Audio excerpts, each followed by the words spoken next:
In this video, we'll see what could be the logic for finding if a given number is even number or odd number. So let's consider the number to be checked as n, and let's assign it the value 10. So the logic for finding if this number is even or odd is we have to take the modulus of this number with 2. So n mod 2, if it is equal to 0, then it is even number, else it is going to be odd number. So we'll take the condition for even number. If it is not equal to 0, it would be odd. So we have assigned it as 10 here. 10 when you divide it by 2, modulus is nothing but dividing it by 2, and if the remainder, taking the remainder of the division, that is modulus. So dividing 10 by 2 is, we have 5 times 2 is 10, and we have the remainder as 0.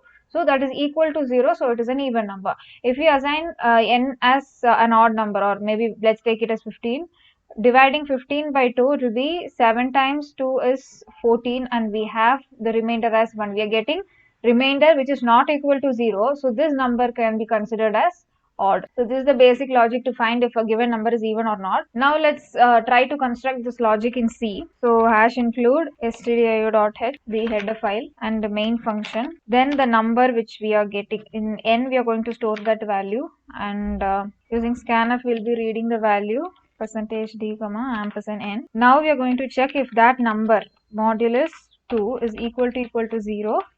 That means we will be printing it as even number, else we'll be printing it as odd number. Now let's run this code. Okay, we'll enter the number as 10. 10 is an even number, and again if we run it for odd number, 27. 27 is an odd number. Now let's see if it is checking for negative numbers. So minus 31 is an odd number. Now let's reconstruct this code in Java. The logic will be the same, only the structure of the code would differ according to the syntax of Java program. So we have the class as find even or odd. We need a scanner class also to get the input from the user.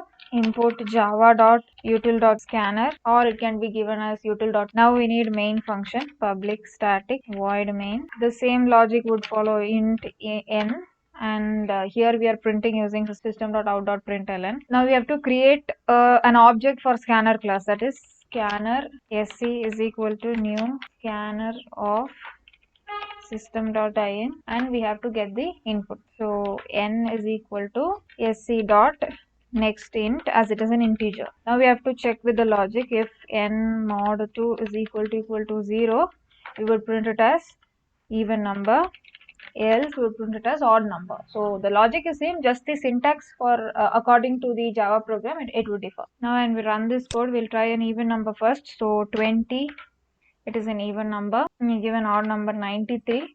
93 is an odd number.